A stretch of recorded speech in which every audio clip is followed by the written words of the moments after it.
วิวธรรมชาติบนภูเขานะบ่ทันฮอดยามทางบ่นี่ตามแต่ตึงตะพุ่นพี่โอ้พุ่นบนทางให้นะบ้านอยู่โหผู้พี่น้องแบะมาทางไก่เนาะบางนักเนาะ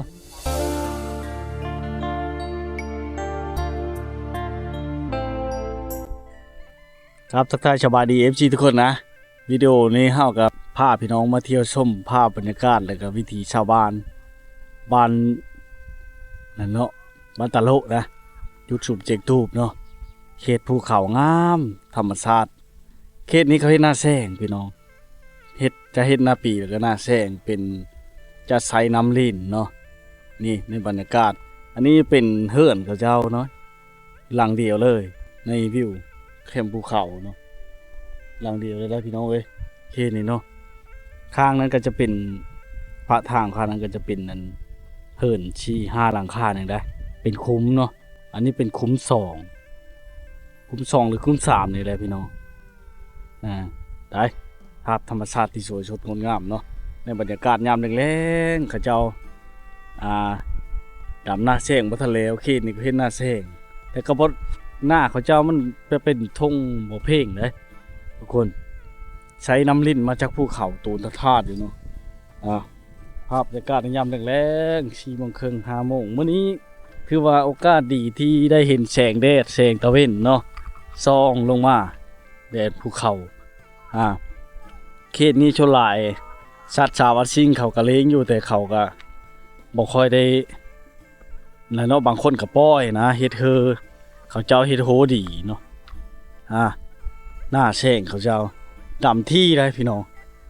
มื้อนี้คือบ่เห็นเขาเจ้าดำมันคือสิแม่นเขาขึ้นและค่ำๆเนี่ยนี่เนาะเพราะว่าเขตนี้อากาศเย็นเด้พี่น้องเอ้ยอากาศเย็นในบรรยากาศในยามแรงๆเนาะ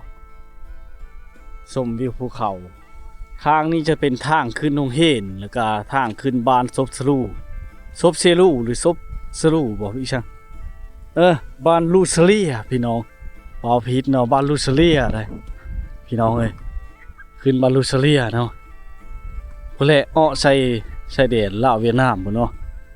ที่เมืองเซโปนี่เนาะนี่มาเห็นบรรยากาศนักน้องนักเรียนเขาเจ้าเตะกระตอเด้ค่ำมาเลยจะเตะกระตอออกกำลังกายเนาะไปพี่น้องเอ้ยวัยรุ่นเขาเจ้าแต่ก็ยังไข่อยู่ได้โชคดีได้ตะนางทำไมข้าพเจ้าเนี่ยบ่มีเนาะอันนี้ก็มีเฮือนหลังนึงไฟฟ้านี่ก็ได้มันผ่านขึ้นลงเห็นเนาะได้พี่น้องเอ้ยนะเฮือนแบบทรงดังเดิมแต่กี้เนาะให้พ่อแม่พี่น้องได้มาติดตามรับชมแถวนี้จะเป็นภูเขาเมิดพี่น้องอ้อมหอบอากาศหนาวเย็นเลยมื้อนี้ยังไข่มันมีแสงแดดส่องแต่ก็บ่ค่อยรู้ภาษาเขาเปเลอนะเพราะว่าเขตนี้ ชนเผ่าตรีเนาะบ่ก็ได้รู้ชึกษาภาษาเขาเจ้าเปเลอข้าพเจ้าก็เป็นคนผู้ไทยเนาะมาเที่ยวชมบรรยากาศบ้านชวนสบายดีไปเลยเฮ็ดหน้าแซงว่าเจ้ากันแล้วแหละหากันแล้วนี่อากาศหนาวเนาะดำหน้ากันยากเนาะโอ้โยกกับไฟช่องเท่าเลยมีลูกนะบ่ได้มีลูกเขายังไปเชิงแล้วมันไปทำเฮ็ดเลยเนาะบ่ได้ไปบ่เขาโรงเรียนปอโรงเรียนลูกเข้าโรงเรียนบ่ปอโรงเรียนอยู่นำลานสภาพเพิ่นล่ะก็แบบดั้งเดิมพี่น้องโอ้มาอยู่พี่สบายเนาะอยู่ผู้เดียวเลยลูกพอได้เมียแล้วไปจ้างครอบครัวแล้วเป็นก้อนทอดทางเพิ่นเขาบ่อนอยู่ในกลางทุ่งนานี่นะเพิ่นเขาคือกันเป็นลูกได้เมียเลยจ้างครอบครัวแล้วอยู่หั่นเลยเนาะลูกมันช่องได้2 คน2 3 คนลูกมันยังแต่2 เท่าบ้านนี่ลูกช้างครอบครัวแล้วกันเนาะโอ้ได้ย้อนลูกย้อนหลานดีแล้วได้ผู้สืบทอดต่อไปปลาหินอันนี้มันอยู่ในนี้เลยบอกพวกเราใหญ่ได้หินนี่เด้อยู่ในนี้เลยเนาะเป็นคันว่ามี ไอเดียดีหาเป็นไม่ใช่เนี่ยเป็นโต๊ะเลยเนาะ เนาะ โอ้บรรยากาศดีป้อนรถกับทันในล้างเนาะก็เลยน่าเช่งชั่วลายก็คุดน้ำเนาะบางบ่อนเนาะ เออ เขาชับเช้ารถไถลงบ่ได้เนาะเทลงไปทางลุ่มนะเห็นเขาเอาช้อนเลย เออ ช้อนกับจุกครับภาษาที่เจ้าจะเอิ้นเลยช้อนเขาเอิ้นอะไรเสียมช้อนนี่ ใช่ ไส้ไส้ ไส้ ใช่ บัดจุกนี่ได้คุดนี่เด้ เออ จุกก็ใช่คือกันบ่ ใช่กวกก็กิน กวก กวก แต่เฮาเอิ้นจุก เออ เจ้า จุก กวกศึกษาภาษา จุกนี่ บ่รู้ไปนํกัน แช่ง เออ แตกต่างกันเนาะแต่ก็พอเข้าใจอยู่ใครนี่ที่เจ้าหูภาษาอยู่ โอ้ยเนาะนี่แหละบรรยากาศใครจะบ่หนาวบ่เริ่มมื้อนี้เนาะ อืม แต่ละมื้อหนาวแห้งบางปีนี่ฝนตกพอชุนไทบ้านเขาเอาแม่นบ่ช่วงหลายฝนตกพอมาปีนี้มีแต่น้ำถือว่าเขตนี้เนี่ยฤดูฝนหลายกว่าฤดูและอันยามร้อนเนาะ เออ ช่วงหลายจะหนาวตลอดแล้วนี่ก็เริ่มเย็นมาแล้วเด้นี่เออทุกน้ำให้น้ำกินแท้เนาะ เออ พอได้แก้ได้นี่เนี่ยวิธีชนบทเฮานี่กระทุกน้ำนี่ได้ประโยชน์ท่านผู้ชมเขาเจ้าเอาไปเอาไปตักน้ำกินน้ำลิ้นแล้วแถวนี้เนาะ เออเป็นน้ำทอเด้ น้ำลิ้นแต่เฮาเอิ้นว่าน้ำลิ้น เออน้ำ ลิ้นมาจากภูเขาต่อจะพุ่นเลยเนาะตามภูเขา พุ่น สมัยเพิ่นเฮ็ดให้แต่ปุ้นบ่เลยท่อแล้วเฮาซื้อเองมาใช้บ่ผู้เลยจะเฮ็ดหน้าแช่งเลยท่อน่ะซื้อเองบ่อย่างงี้ ชูเองเอ้ยชูเวียด ได้ไปซื้อเองเนาะ เออ เพิ่นให้ก็ให้ตัวท่อน้อยหั่นมาโชว์ข้าวอะเนาะและตัวเฮ็ดหน้าแช่งเนี่ยเฮาต้องได้ต่อเองเลยอย่างนั้นเนาะพ่อเฒ่าอยู่สองเท่าเลยเนาะ อืม อยู่พี่ใช้เพนโซลาร์เซลล์บ่อนฉากไฟฉากหม้อไฟนั่นน่ะ อืม ไฟฟ้านี่บ่ได้เนาะมันขึ้นโรงเรียนนี่ซื่อ เออคุณอยู่เวียน สูงนี่มีหยังมันมีเฮิดคนนี่บ่อยู่เทิงพุ่นน่ะ เฮือนน่ะ ขึ้นเทิงพุ่นได้ จักเฮือนนั้นเฮ็ดแต่เพิ่น บ่ฮู้ เออ โอ้พี่น้องเนาะแต่วิวธรรมชาติเนี่ยงามหลายบ้านพ่อเนี่ย เฮือนนี่ นี่แหละชะโดกชะบาพี่แบบมาส้มวิถีชีวิต ที่ดั้งเดิมแท้ๆได้มาเขตนี้เลยอันยังไข่ต่ำข้าวยังบ่หลายไปเลยเนาะแถวบ้านเฮาเนาะข้าวกระดัดแก้ไข่แล้วพี่น้องเนาะท่านผู้ชมเขาก็ใช้หกฉี่ยังไปนำหกฉี่น้อยนะเพอเลยได้ญาติพี่น้องได้หกฉี่ก็ไปฉี่อยู่หั่นเลยเนาะ บ่ได้ชื่อตามเลยบัดนี้โอ้ดั้งเดิมแท้ๆเลยนี่พี่น้องเอ้ยอันเฮิดล่ะนี่เนาะช่วงบูห่านมีแต่เฮ็ดไม้ทั้งหมดเนี่ยสังกะสีก็ยังบ่ครบอยู่ได้โอ้ใบตองคอที่ชื่อเจ้าเอามาแต่น้ำพุ่นบ่แต่ผู้พุ่นบ่ใบตองคอได้นี่ เออผู้อ่ะ กุยมาเลยบ่ กูเอา อ๋ออองเชือกกับผ้ามาโอ้พี่น้องเราเอาเพิ่นสิได้มาก็บ่ง่ายหาทนบ่ได้จักปีนี่ใบตองคอนี่มุ่ง 4-5-6 ปีเด้ โอ้5-6 ปีชื่อว่าไข่กว่าพางไข่กว่าเพิ่งเนาะ เออ เพิ่งเขานี่บ่ฮอดชุกชุกก็3 ปีอย่างเฮาเฮ็ดได้ก็ตัวนี้ทนกว่าเนาะ เออ ช้ำเดียวกับใบหูกวางนั่นนี่เฮาแต่เฮาก็มา มันบ่ฮ้อนยามแดด มัน บ่ฮ้อน ใครแน่เนาะสังกะชีเนาะอยู่บ่ได้แล้วโปบลงไป ฮ้อนเด้ แม่นความลาวเด้ น้ำอยู่ก็บ่ได้ นั่น ฮ้อนโพดยามแดด หน้าแช่งนี่เฮ็ดทั้งอันหน้าปีพุ่นเลยเนาะย่านมันก็ดำคือกัน ได้หลายบ่ปีหนึงจักชอบนี่กาวอ่ะปีนี้ได้จักชอบ ชาวชาม ชาชามชอบ กินทำก็ จักครอบครัวบ่ได้กินจักคน เก่าคนเด้ โอ้บ่คุ้มเลยเนาะ โอ้ บ่คุ้มเลยบ้านนี้มันหมดนี่ต้องได้ผู้แลเนาะเขา ก็เฮ็ดชวนมาบ่กลม เขาเวียดหรือเขาใช้โปนบ่ได้ไปซื้ออยู่พุ่นเลยเนาะ คือเขาอยู่นี่ ซื้อเขาอยู่เวียดพุ่นโอ้ย เฮ็ดในเลิกเฮ็ดในเลิกก็บ่คุ้มคันเก่าคนแล้วบ่คุ้มเขาชาวปลายชอบนี่ชาวชีชาวหาชอบเขตนี่ก็ยังลำบากเนาะมันไก่ชนบทสุดเลยนะในลาวฮะสุดเลยมาสุดนี่แหละนี่ก็ชายแดนเวียดนามแล้ว มันบ่มันเฮ็ดยากทำการผลิตในบ้านที่เจ้านะคือเห็นแล้วมันเป็นสันผู้เด้มันปลูกข้าวยากบ่คือแถวแต่เฮาบันทับก็ชำนี้แล้วแต่เฮาชำนี้แล้วก็บ่ว่าโน่นขึ้นแบบนี้ก็มีกันเล็กน้อยชวนหลายก็เพลงเลยแต่เฮานะเฮ็ดหน้าปีเฮาบ่ได้เฮ็ดหน้าแล้งบ่มีก็บางบ่อนเฮ็ดแต่หน้าปีชื่อได้ในเฮือนเฮาก็บ่ได้เฮ็ดเด้หน้าแล้งไปนี่บ่ได้มีฝนตกบ่ฝนตกโอ้ยบ่มีแต่ฝนตกเดือน3เอาไม้3ค่ำสิมาฮอดในช่วงกินกุดนี่มันตกกันแต่ละปีใช่ว่านั่นแหละคำมันตกก็ได้มันไปฮอดพุ่นกะก็ชักกันแล้ว หน้าแซงพุ่นทางเมืองชนลงทางเมืองช่องค้อนพุ่นปักช่องรัก35ชุมพ่อคือสิบ่เคยไปเนาะบ่เอาเฮอพังกันสิบ่ฮู้เฮาก็พูนคนเมืองอัชพรพูนมาเฮ็ดงานอยู่ในนี้แล้วก็มักในบรรยากาศแล้วก็ถ่ายมักในธรรมชาติที่สวยงาม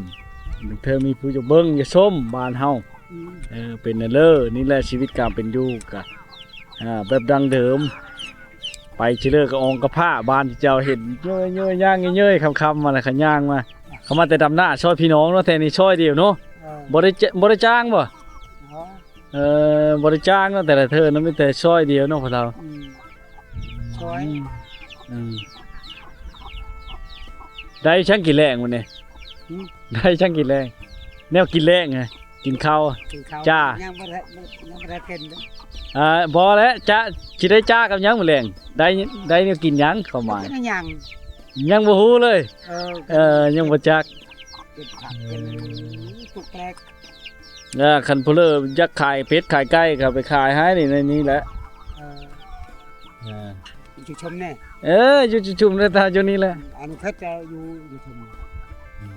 ผู้อนุเพชรโดยหัวหน้าจะชุมหรือบ่หัวหน้าจะชมอนุเพชรเฮานั้นเฮาไล่บ่ชูตินนี่บ่ฮะชะลายบ่ชะลายก็นำเขามาแล้วได้นำเพราะว่าเฮาทางแค่ก่อนน่ะบ่ทันฮอดยามทางบ่นี่ตามแต่ตึงตะพุ่นกี่โอ้พุ่นบนทางให้นะบ้านอยู่โหผู้พี่น้องคนทำว่าโอ้เดินย่างขึ้นเป็นมือเลยเครื่องมือเลยจนมือเห็นจนมือบัดว่าขออนุญาตนะบัดพอเท้าเฉียวเข้าลงมาได้เห็นไหมองกูเชือกผ้านะเชือกระเป๋านะโอ้ช้ำเจ้านี่ยังองได้ป่ะโอ้ได้นู่นเท่าแล้วเนาะครับคันไปทางไปยังเนี่ยต้องได้ช่วยลูกช่วยหลานนี่เนาะช่วยก็บ่ไหวแล้วเนาะบ่ไหวเป็นโฮมใช่ลูกหลานนี่เด้อก็เป็นกำลังเจอให้แล้วพอเท้าแข็งแห้งตำลานเนาะเบิ่งเฮิร์นหลานนะพี่น้องเอ้ยเฮ็ดแบบส่งดั้งเดิมบูฮานเลยพากระเตะผาไม่เฮเนาะมาแต่ป้าพุ่นมาชาเองบ่ผาไม่เฮแถวนี้นะผาไม่เฮนี่บ้านเฮาเอิ้นนี่ไม่เฮนี่ไม่เฮไม่พุ่งนี่แม่นบ้านเฮาเอิ้นผาไม่เฮชื่อเจ้ากุยอองมาแต่ป้าแล้วมาชานอยู่พี่บ่แบกมากุยมาว่าตัดชานอยู่พี่โอ้เฮ็ดเองทั้งหมดเลยของว่าเฮิร์นจ้ะเนาะจ้าคือไหนเพิ่นสิแล้วบ่แห้งเนาะชูขนาดพอเท่านี่กับพี่น้องไอ้น้องมาเห็น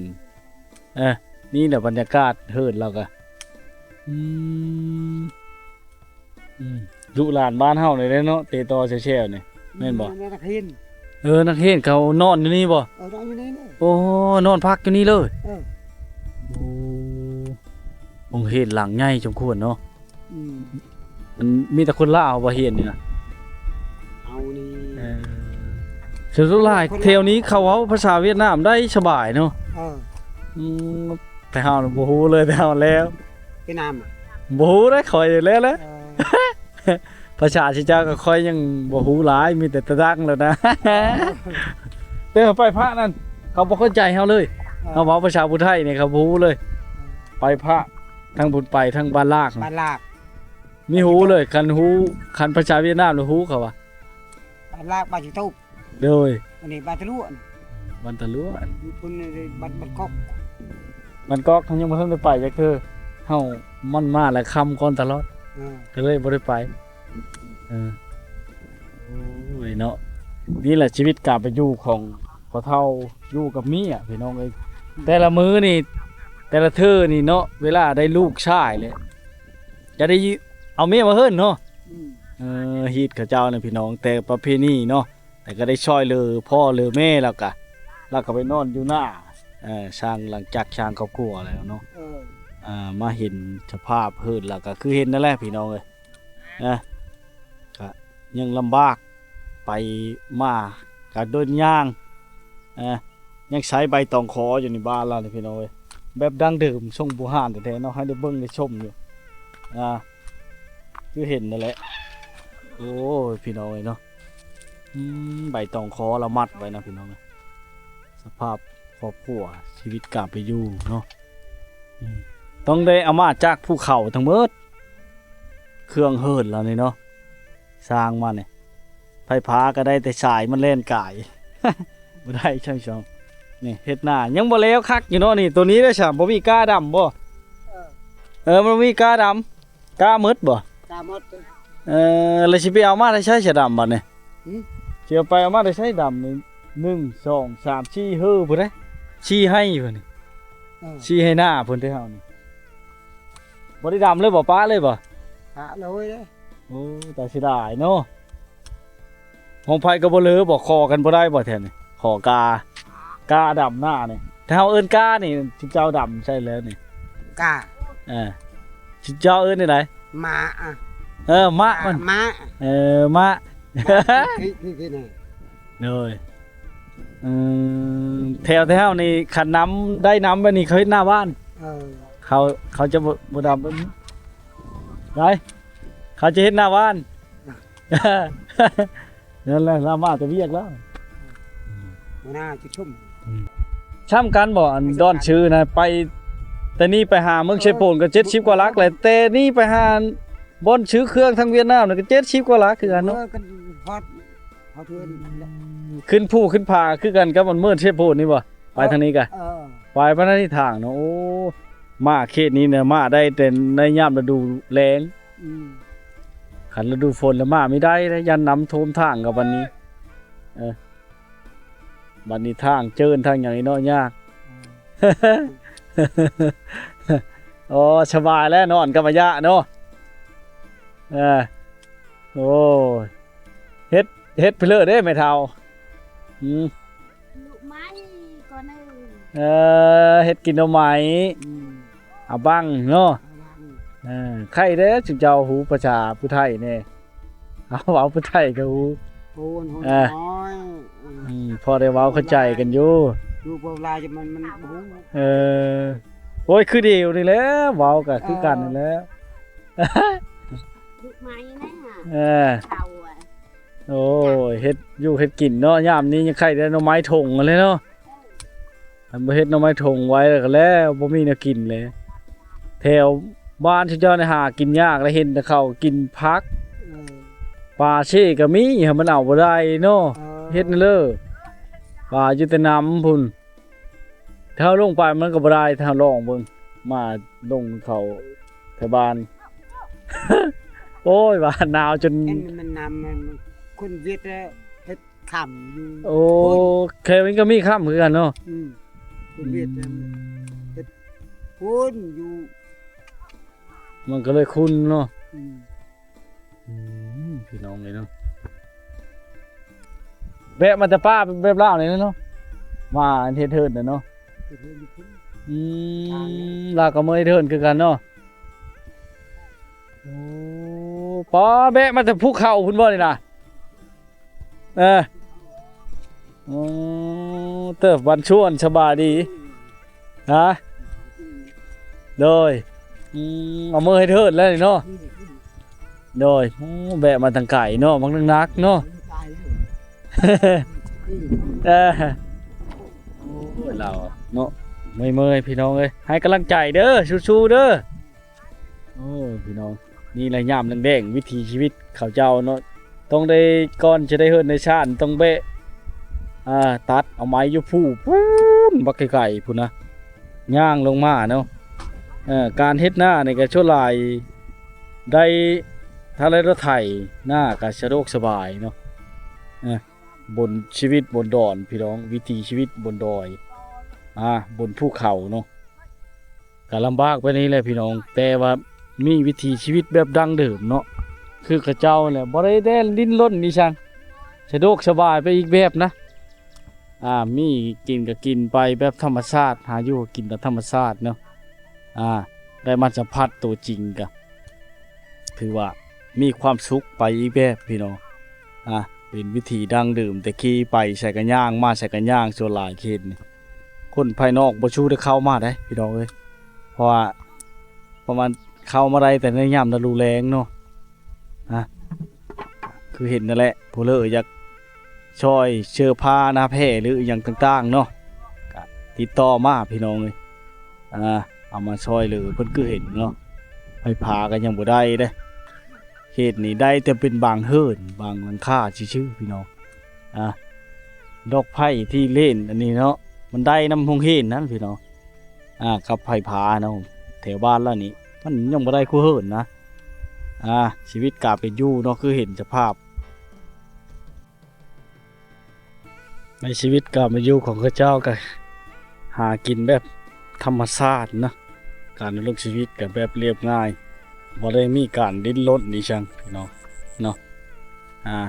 น่าเสียดายเขตนี้ถ้าว่าบ่มีกามาดำเลยเนาะเขากำลังงามๆพี่น้องวิวธรรมชาติบนภูเขาประทับใจหลายเลยมาเบิ่งบรรยากาศเนาะเขตนี้พี่น้องงามเนาะโอ้ประทับใจในบรรยากาศ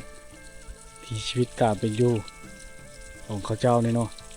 หมู่บ้านเขาเจ้าติดกับภูเขาสิ่งที่อำนวยความสะดวกที่สุดนั่นก็คือน้ำนี่แหละพี่น้องมันสะดวกสบายเนาะได้พี่น้องเลยนี่ไงน้ำลิ้นมาจากภูเขาเดี๋ยวพาไปเบิ้งพาไปเบิ้งติดตาให้ชมพี่น้องเดี๋ยวบ้านแต่เพื่อนจะไล่ตลอด24 ชั่วโมงได้นี่แหละน้ำเขาจะเอามาอาบอยู่นี่มาอาบไปอยู่มาใส่มากินมันสะดวกสบายชักเครื่องชักผ้าชักแพร่พี่น้องเนาะน้ำลิ้นจากธรรมชาตินี่ได้โดนตลอด24 ชั่วโมงเลยพี่น้องได้นี่แหละคือธรรมชาติแท้ๆพี่น้องสะดวกสบายเนาะขันมันเด็ดไปนี่เขาเข้าหน้าเขาเจ้าก็ขึ้นแล้วพี่น้องโอ้คิดว่าเขาแล้วแล้วพี่น้องยังบ่ทันได้แล้วอยู่เลยดำหน้าเนาะนี่เนาะ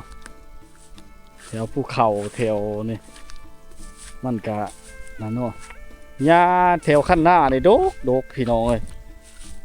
เนาะเขาเจ้าก็ได้ถางคำว่าถางก็เฮ็ดเธอหน้ามันบอกงามหน้ามันขี้ลายกาเรายั่งอยู่เด้พี่น้องส่วนหลายก็เยอะแล้วหลายเลยนะยังติดทุ่งหน้าเรานี่แหละยังหลายอลีพี่น้องกาเราจักสิพอหรือบอกกามัดน้อยๆนี่โอ้ไก่เรายำยาบอยู่พี่น้องเลย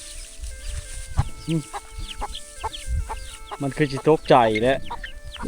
เรามาพี่เลยด้วย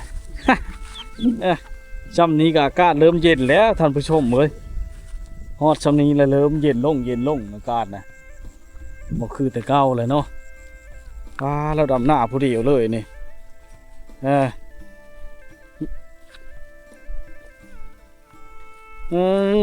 เขาดำหน้ามาช่วยนะเขาเมื่อมาเลยบ่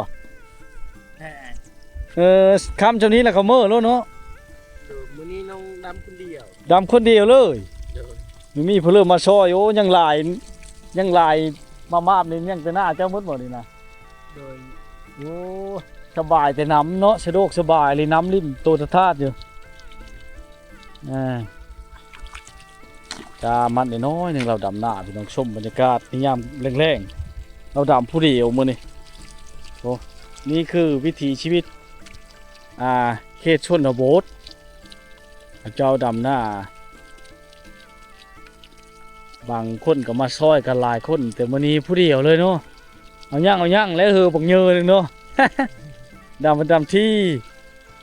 คันดำห้างเลยมันแห้งบ่ได้เข้าได้เนาะบ่ได้ใช้ปุ๋ยบ่ ใช่ ใช่คือเดียวบัดมันขึ้นจังน้อยใช่เลยเนาะกากระทึบ่งามเปลือแดงกระจ่อยเนาะแดงกาคือเดียวบ่สิเอาเอิ้นนี่กะกาคือที่เฮาเอิ้นนี่บ่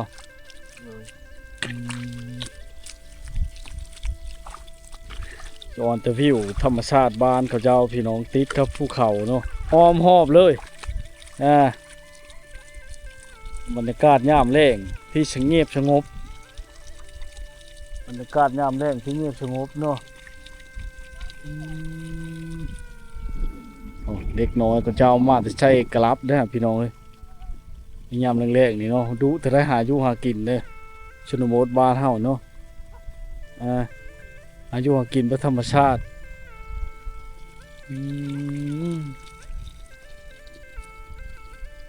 เถียงหน้าเราอ้อมหอบเลยโดยทงหน้าเนาะ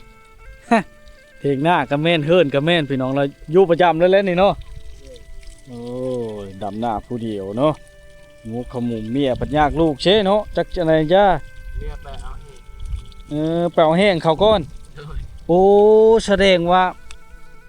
ต้องได้เปล่าแห้งเขาหลายๆคนมาซอยมือก่อนเนาะเป็นกันเนาะโอ้จักพ่อยังใช้เฮอแห้งแบบดั้งเดิมอยู่พี่น้องเลยเนาะน้ำลิ้นมาจากป่ามาจากภูเขาสามารถเฮ็ดหน้าแซงได้ท่านผู้ชมหมู่บ้านของเจ้าเนาะครับบรรยากาศยามแรงๆตะเว้นคอยคำบนภูเขากำลังสีค่ำเนาะกำลังสีรับฟ้าพี่น้องเลยได้บรรยากาศบ้านของเจ้าเนาะงาม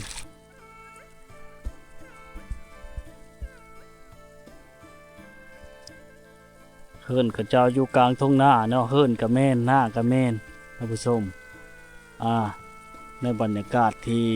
เงียบสงบได้ยินแต่เสียงน้ำเนาะเสียงน้ำโตนน้ำลิ่นอีไรพี่น้องเนาะเขตนี้ก็เจ้าเฮ็ดหน้าแซงเฮ็ดหน้าปีหรือเฮ็ดหน้าแซงเนาะเฮ็ดหน้าปีหรือเฮ็ดหน้าแซงพร้อมไปแล้วก็เฮ็ดให้พร้อมให้เขาเจ้าจะเดินไปพระเช่พระนั่นปูนขึ้นถึงบ่ได้พี่น้องเลยได้บ้านเขาจะเป็นหมู่บ้านน้อยๆเล็กๆเนาะห่างไกลจากตัวเมือง70 ปลายกิโลเมตรนะประมาณ70 ปลายกิโลเมตรทุกคนยามบรรยากาศในยามค่ำตะเวนใกล้สิตกแล้วแวะมาแต่ป้าเป็นแบบเล่าเลยเนาะมาเทินเนาะลาก็ไม่เทินคือกันเนาะป้าแบะมาแต่ภูเขาคุณบ่นี่นะเติบวันชวนสบายดีฮะโดยเอามือให้เทิดแล้วนี่เนาะโดยแบะมาทางไก่เนาะบางนักเนาะเราเนาะเมื่อยพี่น้องเลยให้กำลังใจเด้อสู้ๆเด้อโอ้พี่น้องนี่แหละยามแดงวิถีชีวิตเขาเจ้าเนาะต้องได้ก่อนจะได้เฮิรนในชาติต้องเบะตัดเอาไม้ยุพูปูนบักไก่พูนนะย่างลงมาเนาะการเฮ็ดหน้าในกระชั่วลายได้ถ้าได้รถไถหน้ากระสะดวกสบายเนาะบนชีวิตบนดอนพี่น้องวิถีชีวิตบนดอยบนภูเขาเนาะก็ลำบากไปนี่แหละพี่น้องแต่ว่ามีวิถีชีวิตแบบดั้งเดิมเนาะคือกระเจ้าแหละบ่ได้แดนดิ้นรนนี่ช่างสะดวกสบายไปอีกแบบนะมีกินก็กินไปแบบธรรมชาติหาอยู่กินแบบธรรมชาติเนาะได้มาสัมผัสตัวจริงก็ถือว่ามีความสุขไปอีกแบบพี่น้องเป็นวิธีดั้งเดิมแต่ขี่ไปใส่กันย่างมาใส่กันย่างส่วนหลายเขตนี่คนภายนอกบ่ชูได้เข้ามาได้พี่น้องเอ้ยเพราะว่าประมาณ เข้ามาได้แต่ในยามฤดูแล้งเนาะคือเห็นนั่นแหละผู้เลออยากช่วยเชื้อผ้าหน้าแพร่หรืออย่างต่างๆเนาะก็ติดต่อมาพี่น้องเลยเอามาช่วยเลยเพิ่นคือเห็นเนาะไฟฟ้าก็ยังบ่ได้เด้เขตนี้ได้แต่เป็นบางเฮิรนบางหลังคาชื่อๆพี่น้องดอกไผ่ที่เล่นอันนี้เนาะมันได้น้ำพงเห็นนั่นพี่น้องกับไฟฟ้าเนาะแถวบ้านแล้วนี่มันยังบ่ได้คู่เฮิรนนะชีวิตกาเป็นอยู่เนาะคือเห็นสภาพ